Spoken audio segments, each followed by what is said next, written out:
Good morning students.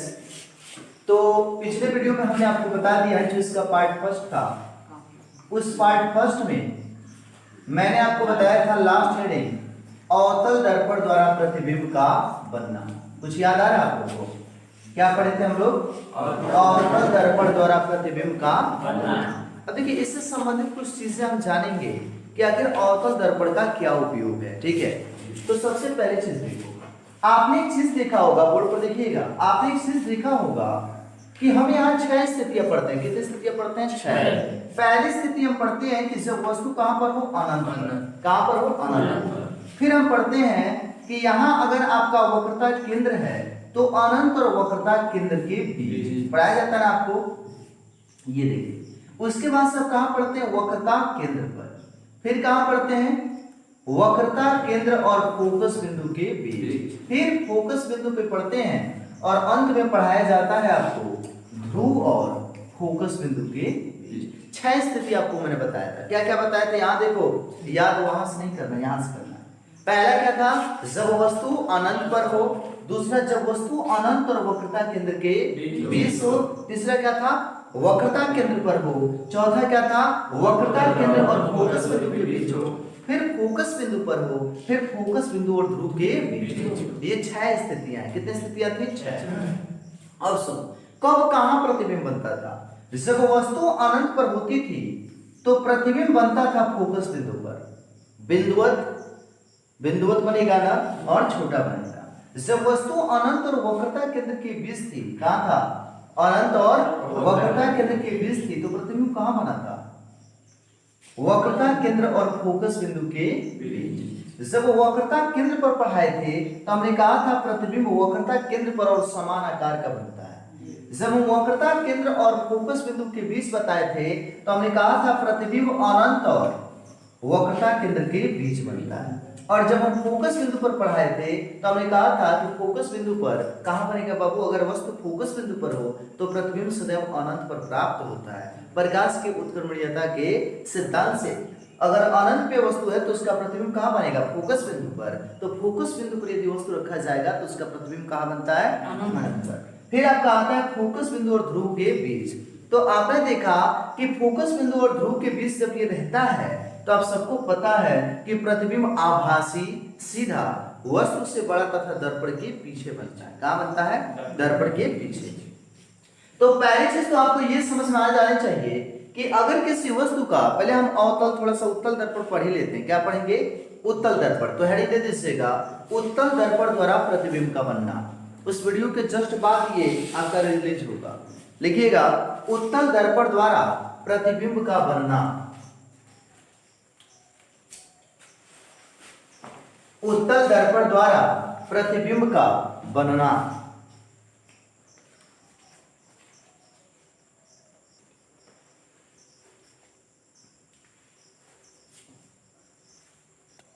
देखिए ध्यान से, तो जब वो यहाँ पे जो टॉपिक हम पढ़ने जा रहे हैं वह है क्या है बाबू? उत्तल दर्पण द्वारा प्रतिबिंब का बनना। जब उत्तल दर्पण द्वारा प्रतिबिंब बनने का घटना आता है तो इसमें आपकी 2 प्रकार से प्रतिबिंब बनता है। कितने?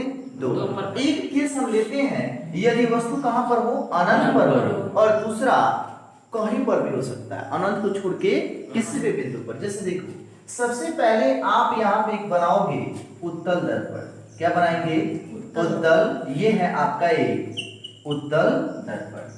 तो जाहिर सी बात है कि इसका ये मध्य बिंदु ध्रुव होगा और वक्रता केंद्र इधर होगा ना बाबू इसका, तो ये वक्रता केंद्र और ध्रुव और वक्रता केंद्र से होकर जाने वाली रेखा क्या कहलाता है? मुख्य अक्ष। कुछ याद आया?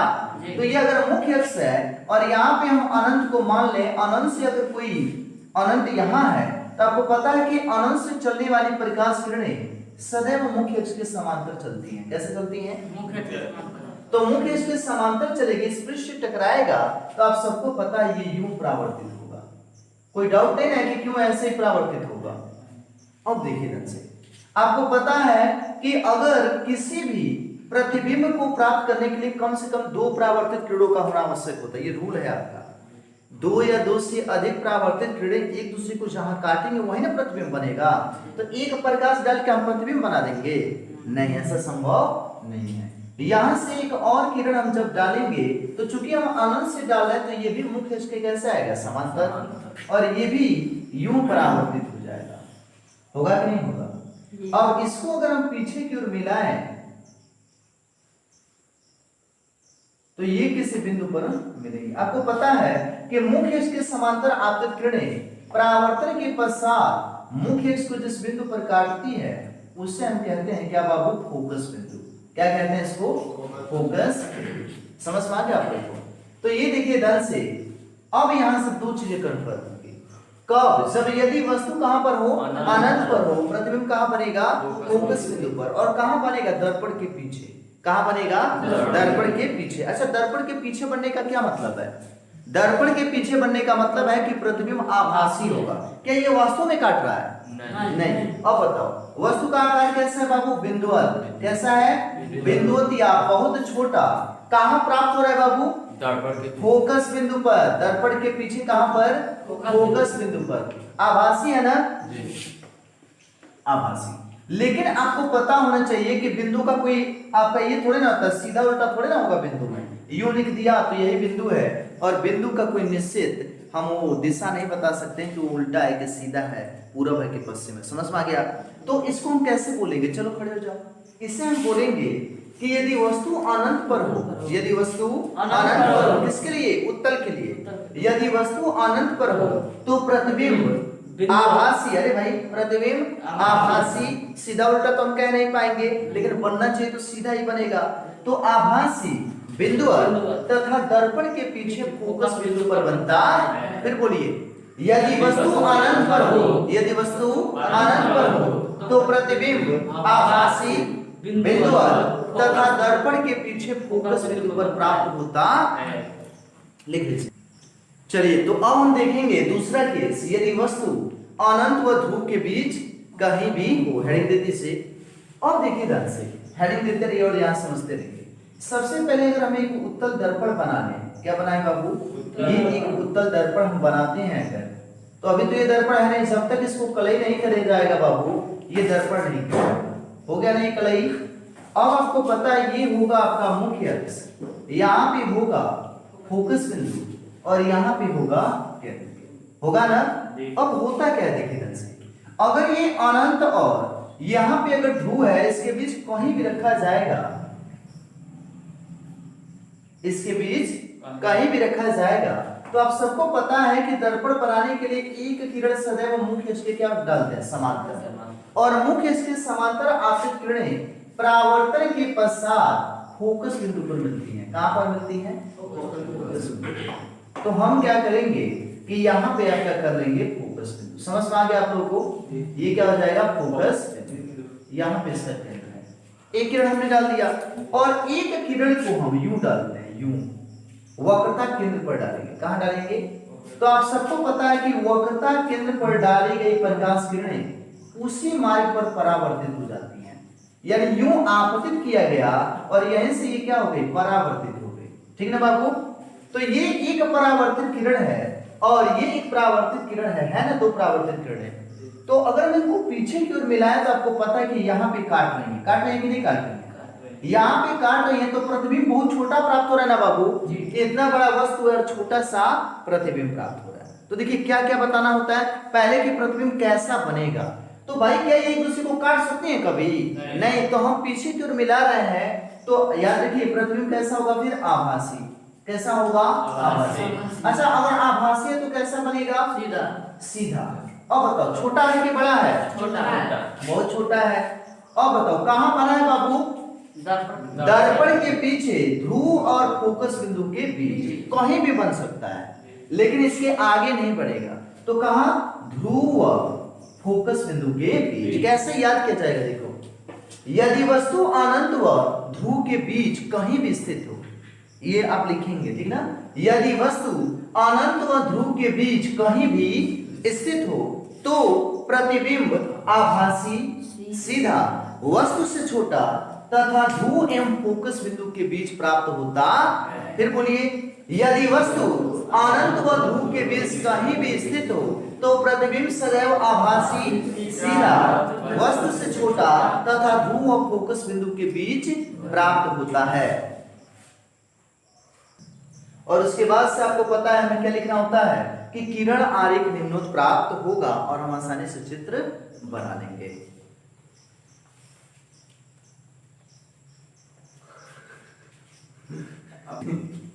देखिए ध्यान से, अगला जो यहाँ पे हम टॉपिक पढ़ेंगे वह होगा अवतल दर्पण का उपयोग। क्या पढ़ेंगे?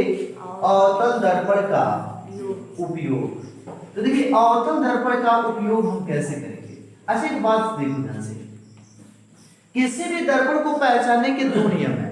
कितने नियम है? दो। पहला होता है आपका देख करके, दो देख करके भी बता सकते हैं कौन अवतल है कौन उत्तल है। लेकिन कुछ ऐसा होता है कि कुछ ऐसे होते हैं, यानी कुछ दर्पण ऐसे होते हैं जिन्हें देख करके हम नहीं बता सकते हैं कि वो अवतल है या उत्तल है। तो ऐसे दर्पणों के लिए अगर हम देखें तो याद रखिएगा, ऐसे दर्पणों का हम एक तो देख करके हम बता सकते हैं और दूसरा उनके प्रतिबिंब देखकर बताते हैं। क्या देखकर बताते हैं? प्रतिबिंब। तो देखिए ध्यान से, अगर प्रतिबिंब बड़ा प्राप्त हो रहा हो, कैसा? बड़ा प्राप्त हो रहा है, यानी नजदीक आने पर लगातार आपका चित्रण बढ़ता जा रहा है, तो इस चीज को ध्यान रखिएगा। बड़ा प्रतिबिंब सदैव उत्तल द्वारा प्राप्त होता है, अवतल द्वारा प्राप्त होता है। किसके द्वारा? अवतल। जो अवतल दर्पण होता है इसके द्वारा बड़ा प्रतिबिंब आभासी, सीधा और बड़ा हो सकता है। हाँ, उल्टा भी बनता है, आपको पता है। 5 केस ऐसे होंगे जिसमें कैसा बनेगा ये? 5 केस ऐसे होंगे जिसमें ये बनाता है वास्तविक, और छठा केस हमने आपको बताया ध्रुव और फोकस बिंदु के बीच जब रहता है तो आभासी बनता है। थोड़ा सा दोहराया करिए, ठीक है ना, इसका मतलब बीच में पढ़े नहीं है।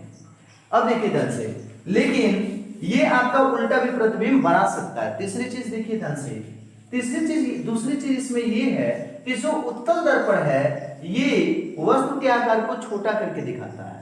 वस्तु के आकार को छोटा करके दिखाता है, यानी उत्तल दर्पण जो है वह प्रतिबिंब का छोटा प्रतिबिंब बनाता है। ठीक है, यानी कि वस्तु का प्रतिबिंब कैसा बनाएगा भाई? सीधा तो बनाएगा, लेकिन कैसा बनाएगा? छोटा बनाएगा। कैसा बनाएगा? इस आधार पर देखा जाए तो इनका प्रयोग किया जाता है। जैसे हम पढ़ने वाले हैं अवतल दर्पण का उपयोग।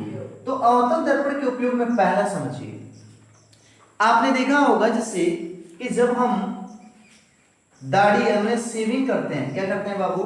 शेविंग। तो शेविंग को बहुत हम क्लियरली करने की कोशिश करते हैं, यानी कि बहुत अच्छे से बाल साफ करना चाहते हैं। इसमें हम अपने चेहरे के सामने अधिक फोकस दूरी के अवतल दर्पण का प्रयोग करते हैं ताकि हमारा चेहरा उस दर्पण में क्या दिखे? बड़ा दिखे। और जब चेहरा बड़ा दिखता है तो वैसे में हम शेविंग आसानी से कर लेते हैं। यानी दाढ़ी और बाल बनाने के लिए क्या करते हैं? हम अवतल दर्पण का प्रयोग करते हैं। दूसरी चीज समझिए, आपने एक चीज देखा होगा, कभी किसी डेंटिस्ट के पास जाइएगा। डेंटिस्ट मतलब समझते हैं? डेंटिस्ट मतलब होता है दांत के डॉक्टर भाई, दंत चिकित्सक जिसे कहते हैं, उन्हें डेंटिस्ट कहा जाता है। तो जो डेंटिस्ट होते हैं उनके पास कभी जाएंगे तो जैसे मान लीजिए कि इस भाग में हमें खोड़िला हो गया है, नहीं कहते हैं गांव में खोड़िला, यहाँ पे यानी दांत सड़ा हुआ है। अगर इसकी जांच करना हो तो क्या उसमें आप ऐसे खींच करके पता करेंगे? नहीं, डॉक्टर भाई ऐसे संक्रमण से डर रहे हैं सभी लोग। तो ऐसे में क्या किया जाता है कि एक आपका अवतल दर्पण होता है, उस अवतल दर्पण को हम क्या करते हैं कि अंदर ले जाकर के दांत के ऊपर लगा देते हैं, तो दांत का पूरा प्रतिबिंब कहाँ बन जाता है? उस दर्पण पे। वास्तव में वो दर्पण चम्मच के आकार का होता है। आराम में यूं ले जाकर लगाते हैं, तुरंत आपका दांत का जो खुला होता है उसका चित्र उस पे आ जाता है और हम आसानी से जान जाते हैं कितना सड़ा हुआ है और कौन सा दांत है। समझ में आ गया? यानी दंत चिकित्सक जो होते हैं दांतों के निरीक्षण के लिए किसका प्रयोग करते हैं? अवतल दर्पण का प्रयोग करते हैं। तो लिख लीजिएगा, चलिए लिखिए, क्या लिखे आप लोग? अवतल दर्पण का उपयोग। तो पहला लिखिएगा, पहला लिखो, पहला बड़ी फोकस दूरी, बड़ी फोकस दूरी तथा बड़े द्वारक के अवतल दर्पण द्वारा, बड़ी फोकस दूरी तथा बड़े द्वारक के अवतल दर्पण द्वारा, तुम सुन भी नहीं पा रहे हो जी, तुम्हें बड़ी फोकस दूरी, देखो कहां तक लिखे हो अभी, बस वहीं तक ना, तथा बड़े द्वारक, बड़ी फोकस दूरी तथा बड़े द्वारक, बाबू कलम को जब तुम दूर पकड़ोगे थोड़ा सा तो तेज लिख पाओगे, बड़ी फोकस दूरी तथा बड़े द्वारक की अवतल दर्पण द्वारा, अवतल दर्पण का उपयोग, अवतल दर्पण का उपयोग, अवतल दर्पण का उपयोग दाढ़ी बनाने में किया जाता है, दाढ़ी बनाने में किया जाता है। अब उसके में देख के लिखोगे जी, दाढ़ी बनाने में, दाढ़ी नहीं लिख सकते हैं क्या, दाढ़ी ढ रहता है, दाढ़ी बनाने में किया जाता है।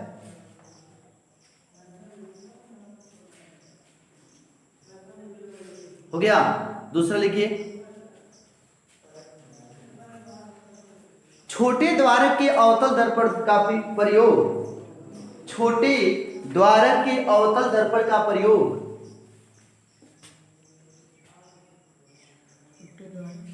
छोटे द्वारक, अरे सबसे नजदीक बैठे हो पागल तुम, छोटे द्वारक के अवतल दर्पण का उपयोग, छोटे द्वारक के अवतल दर्पण का उपयोग,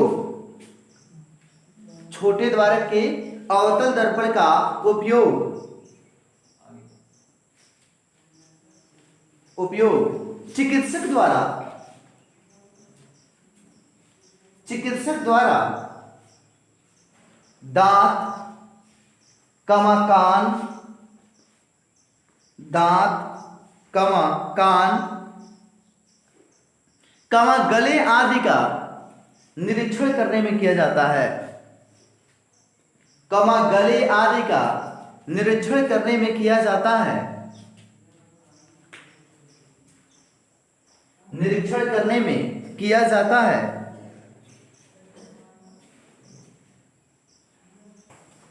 अब आपका अगला टॉपिक हेडिंग दे दीजिएगा, उत्तल दर्पण द्वारा प्रतिबिंब का बनना।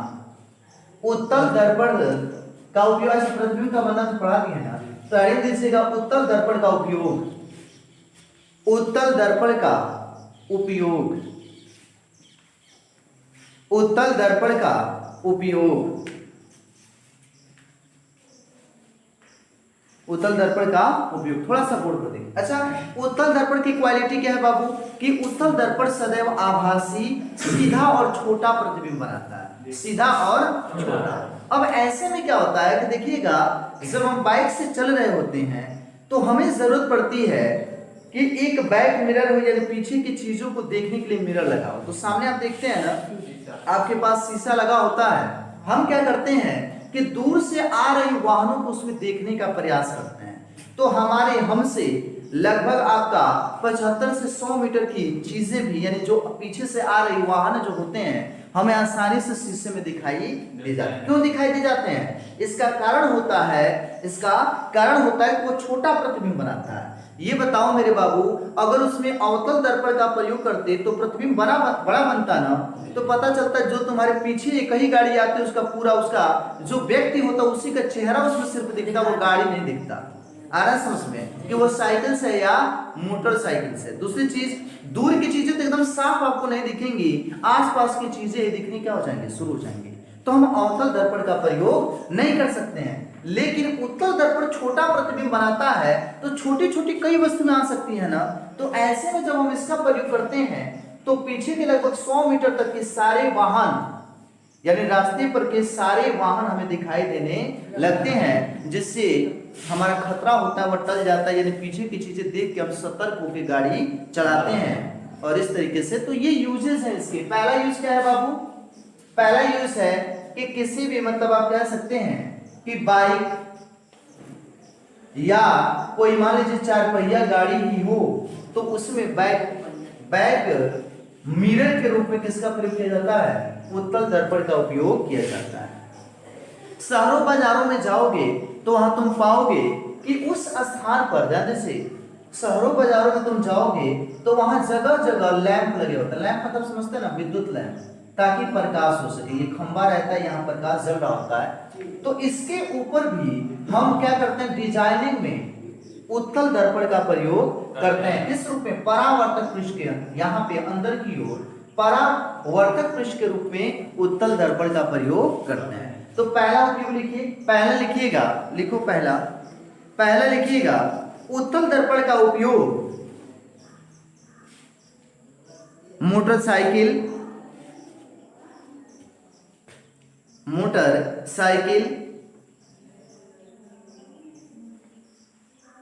मोटरकारों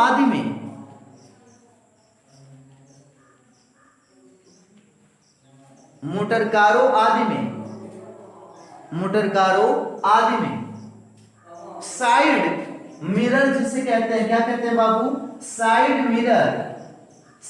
मिरर या साइड दर्पण के रूप में प्रयोग किया जाता है। साइड मिरर या साइड दर्पण के रूप में प्रयोग किया जाता है।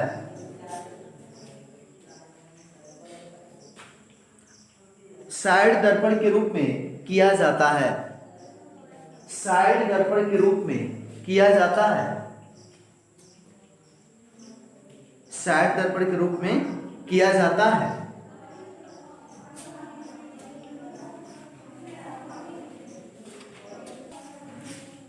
नेक्स्ट देखिएगा, गोलीय दर्पण के लिए चिन्ह परिपाटी। गोलीय दर्पण के लिए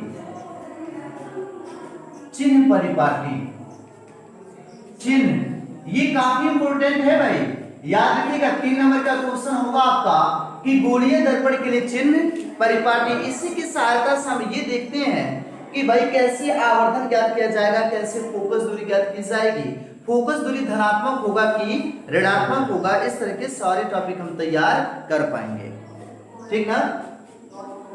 अच्छा, एक चीज का ध्यान रखिए, इसके पहले याद देख लो बाबू, क्या पढ़ा, गोलीय दर्पण के लिए चिन्ह परिपाटी, बहुत ही आसान टॉपिक है। अगर गोलीय दर्पण है तो या तो वह अवतल होगा या तो उत्तल होगा, या तो क्या होगा, अवतल होगा या तो उत्तल होगा। इसमें ये आपका हो गया ध्रुव, क्या हो गया बाबू, ध्रुव। आप सबको पता है कि यदि यहाँ पे हम अनंत मान ले, क्या मान ले बाबू, अनंत, और इस बिंदु को वक्रता केंद्र, ध्यान दो, यहाँ पे हो गया अनंत और ये क्या हो गया, वक्रता केंद्र। तो यदि अनंत और वक्रता केंद्र के बीच कोई वस्तु रख दी जाए तो कहाँ प्रतिबिंब बनेगा जी, चलो बताओ। यदि वस्तु अनंत और वक्रता केंद्र के बीच हो तो प्रतिबिंब कहाँ बनता है, कोई भी बता सकता है। यदि वस्तु अनंत और वक्रता केंद्र के बीच हो तो प्रतिबिंब कहाँ बनता है, पगला गए हैं, बैठो। जब वस्तु अनंत और वक्रता केंद्र के बीच होगा तो कहाँ बनेगा, फोकस बिंदु पर। पढ़ के तो आते नहीं हो, अरे गधो, देखो सबसे पहले एक किरण मुख्य अक्ष के समांतर, एक किरण मुख्य अक्ष के समांतर, तो ये कहां से होके जाता है, फोकस बिंदु से, ठीक है। मुख्य अक्ष के समांतर आपकी किरणें कहां से होके जाएंगी, फोकस बिंदु से, और एक किरण को हम वक्रता केंद्र पर डालते हैं। और आप सबको हमने बता दिया है कि वक्रता केंद्र पर डाली गई प्रकाश किरणें जिस मार्ग पर आपतित होती हैं उसी मार्ग पर वापस लौट जाती है। बताएं कि नहीं बताएं? ये दो परावर्तित किरणें यहाँ काट रहे हैं तो यहीं पे प्रतिबिंब बनेगा। चूंकि प्रतिबिंब वास्तविक है यानी वास्तव में काट रहा है तो प्रतिबिंब कैसा बनता है, उल्टा।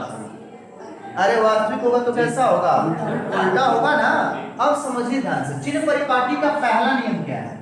चिन्ह परिपाटी का पहला नियम है कि आपतित किरण सदैव बाईं ओर से डाली जाती है। किधर से डालेंगे बाबू, आपतित किरण सदैव बाईं ओर से डाली जाती है। यानी आप कह सकते हैं कि दर्पण पर प्रकाश किरणें सदैव बाईं ओर से डाली जाती है। दूसरा नियम क्या है, दूसरा नियम ये है कि जैसे ये फोकस दूरी, देखो बाबू, ध्रुव से फोकस बिंदु के बीच की दूरी फोकस दूरी कहलाता है ना। तो ध्रुव से फोकस बिंदु के बीच की दूरी फोकस दूरी कहलाता है, जबकि ध्रुव से वक्रता केंद्र के बीच की दूरी कहलाती है वक्रता त्रिज्या। क्या कहते हैं इसको, वक्रता त्रिज्या। ये आपका कहलाता है फोकस दूरी। ये बताओ कि अगर हमें वक्रता त्रिज्या मापना है तो मापने का एक अंकन होगा ना, कि कहां से मापेंगे, होता है कि नहीं होता है? कहां से मापेंगे? तो याद रखिएगा दूसरा ये है कि हमेशा हम ध्रुव से मापते हैं। सारी दूरियां कहां से मापी जाती हैं? ध्रुव से मापी जाती हैं। तीसरा देखिए, तीसरा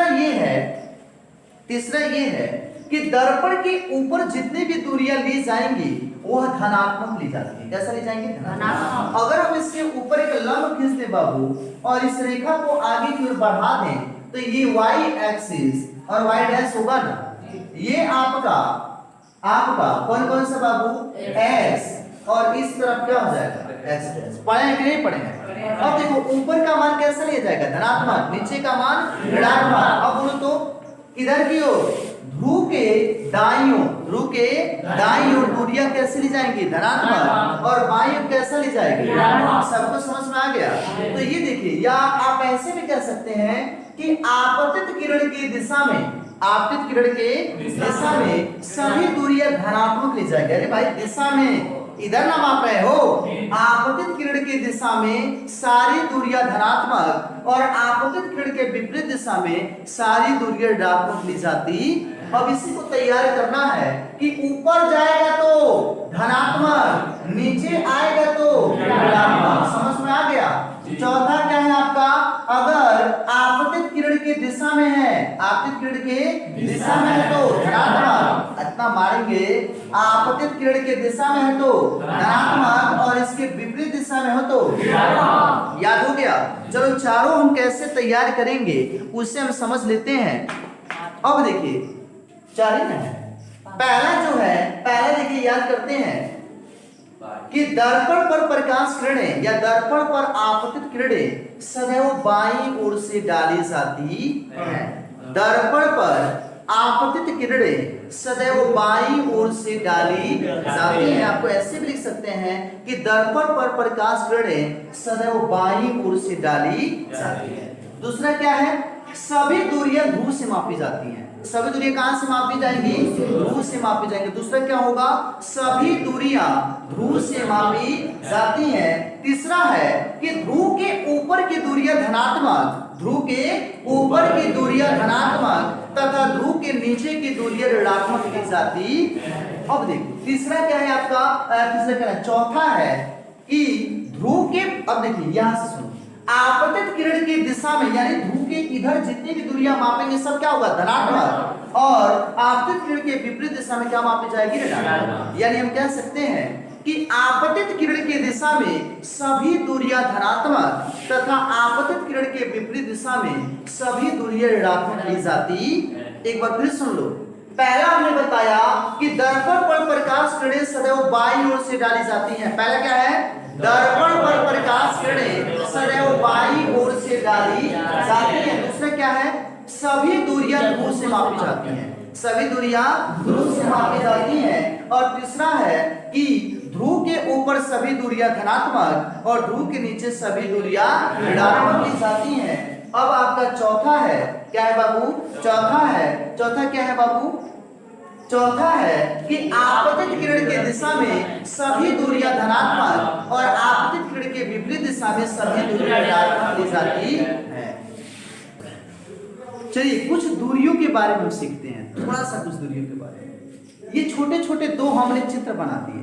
एक आपका क्या है? ये कौन सा दर्पण है जी? अवतल दर्पण। अवतल दर्पण किससे कहते हैं? अवतल दर्पण किससे कहते हैं? याद है ध्यान से, ये ध्रुव से सारी दूरी कहां से मापी जाएंगी? ध्रुव से। तो ये मतलब ये ध्रुव है और वस्तु यहां रखा गया है, तो ध्रुव से जो वस्तु की दूरी होती है इससे हम कहते हैं वस्तु की दूरी, और वस्तु की दूरी को यू से प्रदर्शित किया जाता है। ध्रुव से जो प्रतिबिंब की दूरी होती है उससे हम कहते हैं प्रतिबिंब की दूरी, और इसे हम किससे व्यक्त करते हैं? भी से। किससे बाबू? भी से। ध्रुव से फोकस बिंदु के बीच की दूरी कहलाती है फोकस दूरी, और इसे हम प्रदर्शित करते हैं स्मॉल एफ से। ध्रुव से जो वक्रता केंद्र के बीच की दूरी होती है, किसकी बाबू? वक्रता। यहां अगर केंद्र है तो ध्रुव से वक्रता केंद्र की जो बीच की दूरी कहलाएगी, इसे हम कहते हैं वक्रता त्रिज्या, और हम इसे व्यक्त करते हैं आर से। अच्छा बताओ कि अवतल दर्पण को देखा जाए तो सारी दूरी मापनी कहां से बाबू? ध्रुव से। तो ये बताओ वस्तु की दूरी को हम किससे प्रदर्शित करते हैं? u से, प्रतिबिंब की दूरी को v से, फोकस दूरी को f से और वक्रता त्रिज्या को r से। सबको समझ में आ गया? सारी दूरियां मापोगे किधर? ऐसे ना। ये बताओ प्रतिबिंब तो सारे ऐसे इधर ही बन रहे हैं, तो वस्तु की दूरी भी कैसा होगा? नेगेटिव। प्रतिबिंब की दूरी भी कैसा होगा? नेगेटिव। फोकस दूरी भी कैसा होगा? नेगेटिव। और वक्रता त्रिज्या भी क्या होगा? कोई भी दूरी इसके लिए धनात्मक नहीं होता है। कब? जब प्रतिबिंब वास्तविक हो। प्रतिबिंब कैसा हो? अगर वही आभासी बनेगा, कैसा बनेगा? आभासी, तो प्रतिबिंब की दूरी धनात्मक हो जाएगी, फोकस दूरी भी क्या हो जाएगा? धनात्मक हो जाएगा, और वक्रता त्रिज्या भी क्या हो जाएगी? धनात्मक। तो ये बताओ कि आभासी प्रतिबिंब बनता किसमें है? आभासी प्रतिबिंब किसमें बनता है? उत्तल दर्पण में। यानी उत्तल दर्पण में प्रतिबिंब की दूरी धनात्मक होगा, फोकस दूरी धनात्मक होगा, वक्रता त्रिज्या क्या होगी? धनात्मक। सिर्फ वस्तु इधर है ना बाबू, ये ध्रुव है तो इधर माप रहे हैं, ये देखो ये है आपतित किरण और हम जा कहां रहे हैं? इसके विपरीत, तो ये दूरी क्या हो जाएगी? ऋणात्मक। तो सिर्फ वस्तु की दूरी क्या होगी? ऋणात्मक, बाकी सब दूरियां क्या हो जाती हैं? धनात्मक। इस चीज को ध्यान रखिएगा कि अवतल दर्पण के लिए, अवतल दर्पण के लिए वस्तु की दूरी को छोड़कर, वस्तु की दूरी को छोड़कर सभी दूरियां धनात्मक ली जाती। लिख लीजिए, लिखिएगा। पहला रिमार्क, पहला नहीं, देखो पहला रिमार्क, पहला रिमार्क, उत्तल दर्पण के लिए, उत्तल दर्पण के लिए वस्तु की दूरी को छोड़कर सभी दूरियां धनात्मक ली जाती हैं। यानी कि वस्तु की दूरी कैसा लिया जाएगा? ऋणात्मक। उत्तल दर्पण के लिए वस्तु की दूरी को छोड़कर सभी दूरियां धनात्मक ली जाती हैं, सभी दूरियां धनात्मक ली जाती हैं।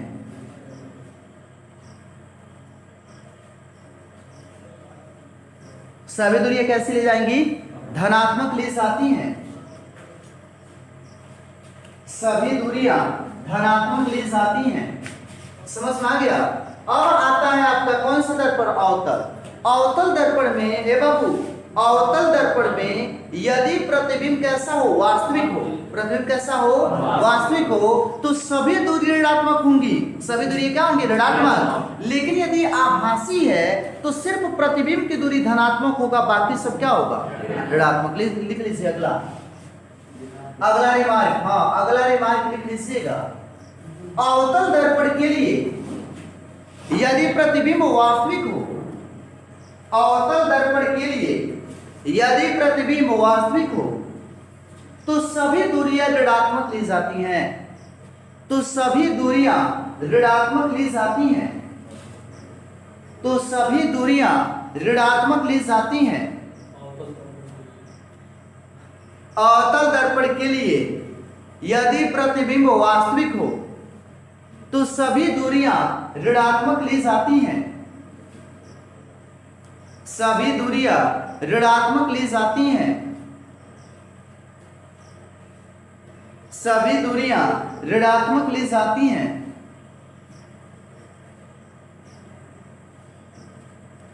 सभी दूरियां ऋणात्मक ली जाती हैं।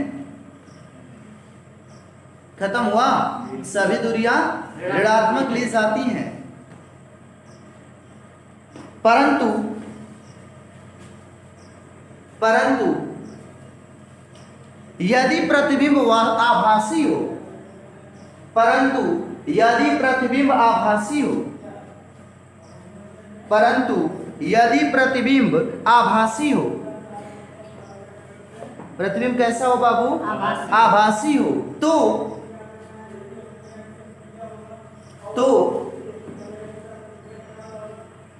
प्रतिबिंब की दूरी, क्वेश्चन में लिखिएगा स्मॉल भी, प्रतिबिंब की दूरी स्मॉल भी को छोड़कर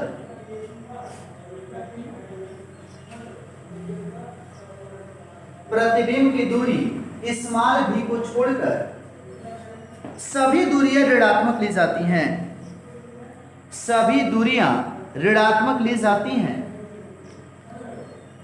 सभी दूरियां ऋणात्मक ली जाती हैं, सभी दूरियां ऋणात्मक ली जाती हैं। सभी दूरियां कैसे ली जाती हैं? ऋणात्मक ली जाती हैं। अच्छा, लिए जाती हैं लिखिए हो जी, लिए जाते हैं। देखो क्या लिखो, लिए जाती हैं। क्या लिखते हो भाई? ली जाती हैं। हो गया ना? अब थोड़ा फिर एक बार बोर्ड पर देखिएगा। अगला जो टॉपिक हम सीखते हैं इसमें अब याद रखिए, इसके आगे है फोकस दूरी और वक्रता त्रिज्या में संबंध, जो कि सिलेबस से हटा दिया है। इसके बाद आप पढ़ते हैं 1/f बराबर 1/b + 1/u, जो कि सिलेबस से हटा दिया है। और तीसरा सूत्र पढ़ते हैं m बराबर I/o बराबर -b/u, यानी रेखीय आवर्धन, इसी भी सिलेबस से हटा दिया। तो सब मिला जुला के बहुत टॉपिक यहाँ से हटा देगा। ये चैप्टर यहीं पे क्या हो जाएगा? समाप्त हो जाएगा। लेकिन अभी कुछ जरूरी चीजों पर हम थोड़ा सा डिस्कशन कर लें, उसे जान लें, ताकि आपको कुछ चीजें एक्स्ट्रा समझ में आ जाए। समझिए क्या है। हमने कहा वस्तु की दूरी, प्रतिबिंब की दूरी, इन सब चीजों के ऊपर बहुत ज्यादा प्रकाश नहीं डाला। थोड़ा सा हम प्रकाश डाल देते हैं। लिख लीजिएगा रिमार्क। क्या लिखेंगे? रिमार्क। एक बात बताओ बाबू, ये है ना दर्पण, ये कोई हमने बना लिया अवतल दर्पण। हम थोड़ा सा जल्दी से इसको समाप्त कर दें। ये हो गया अवतल दर्पण, ये हो जाएगा ध्रुव। यहाँ पे आप मान लो अनंत, और यहाँ पे आपका एक वस्तु है जिसका नामकरण हम कर लेंगे AB। क्या नाम है इसका? AB। यहाँ पे आपका वक्रता केंद्र है। एक प्रकाश किरण को हम मुख्य उसके समांतर डालते हैं, जो परावर्तित होकर फोकस बिंदु से होकर जाती है, और एक को वक्रता केंद्र पर डालते हैं, जो उसी मार्ग पर वापस लौटती है। आ रहा समझ में? क्योंकि यहाँ पे दूसरी को काट रहे हैं तो यहाँ बनेगा प्रतिबिंब, ये A' और ये B'। अब समझिएगा, इसी समय सीखना है। सारी दूरियां ध्रुव से मापी जाएंगी ना, तो ध्रुव से फोकस बिंदु के बीच की दूरी कहलाएगी फोकस दूरी। अवतल दर्पण में जब तुम्हें फोकस दूरी मापना है तो तुम उल्टा जा रहे, ऐसा उल्टा। ये ना आपतित किरण है इधर ना, हम आ रहे हैं इधर, तो फोकस दूरी कैसा होगा? ऋणात्मक। अब देखो, ध्रुव से जो वस्तु की दूरी होती है, इसको हम कहते हैं वस्तु की दूरी, और हम इसे व्यक्त करते हैं किससे? u से। किससे? u से। अच्छा बताओ, ध्रुव से इधर ना मापोगे तो वस्तु की दूरी कैसी होगी? ऋणात्मक। समझ में आ गया? ये है आपका प्रतिबिंब। तो प्रतिबिंब का ध्रुव से दूरी कहलाता है प्रतिबिंब की दूरी, और इसको हम व्यक्त करते हैं स्मॉल a से। वक्रता त्रिज्या के बारे में जानते ही हो, ध्रुव से वक्रता केंद्र के बीच की दूरी कहलाती है वक्रता त्रिज्या, और हम इसे व्यक्त करते हैं कैपिटल R से। सारी दूरी इधर माप रहे हो कि नहीं माप रहे हो? तो सारे मान क्या हो जाएगा? तो रिमार्क में लिखिएगा, लिखिए हेडिंग के, तो उसमें रिमार्क में ही वस्तु की दूरी, वस्तु की दूरी। टाइम क्या हो रहा है? 7:05। वस्तु की दूरी, वस्तु की दूरी लिखिएगा। ध्रुव से वस्तु के बीच की दूरी, ध्रुव से वस्तु के बीच की दूरी, ध्रुव से वस्तु के बीच की दूरी, ध्रुव से वस्तु के बीच की दूरी, ध्रुव से वस्तु के बीच की दूरी, वस्तु की दूरी कहलाता है। ध्रुव से वस्तु के बीच की दूरी, वस्तु की दूरी कहलाता है। ध्रुव से वस्तु के बीच की दूरी, वस्तु की दूरी कहलाता है। इसे स्मॉल u से व्यक्त करते हैं, इसे स्मॉल u से व्यक्त करते हैं, इसे स्मॉल u से व्यक्त करते हैं, इसे स्मॉल u से व्यक्त करते हैं। अब अगला हेडिंग क्या होगा? प्रतिबिंब की दूरी। अगला हेडिंग क्या होगा? प्रतिबिंब की दूरी।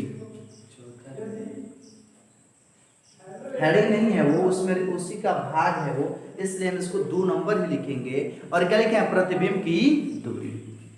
तो लिखिएगा ध्रुव से, बाबू ध्रुव से प्रतिबिंब के बीच की दूरी, प्रतिबिंब की दूरी कहलाता है। देखिएगा, ध्रुव से प्रतिबिंब के बीच की दूरी, प्रतिबिंब की दूरी कहलाता है। इसे स्मॉल v से व्यक्त करते हैं, प्रतिबिंब की दूरी कहलाता है। इसे स्मॉल v से व्यक्त करते हैं।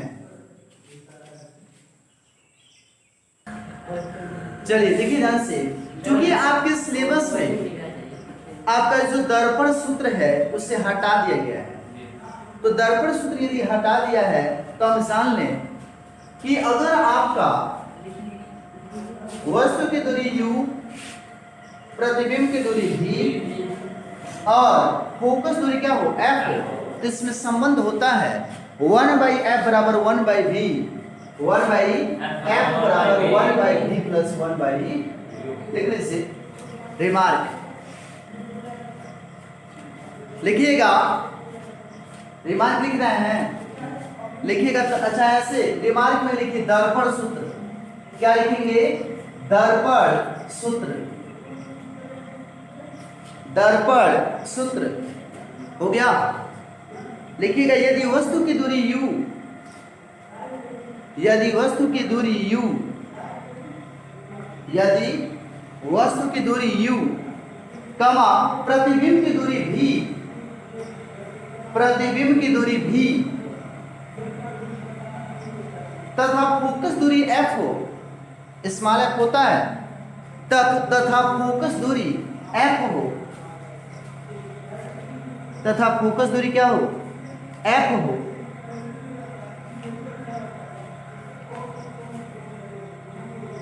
f हो,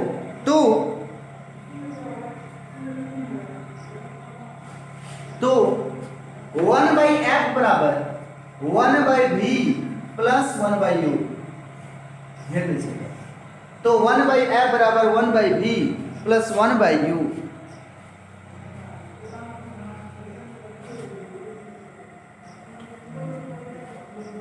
जहां f बराबर r/2, जहां f बराबर r/2, जहां f बराबर क्या हो जाएगा r/2, जहां f बराबर r/2, r वक्रता त्रिज्या है, r वक्रता त्रिज्या है।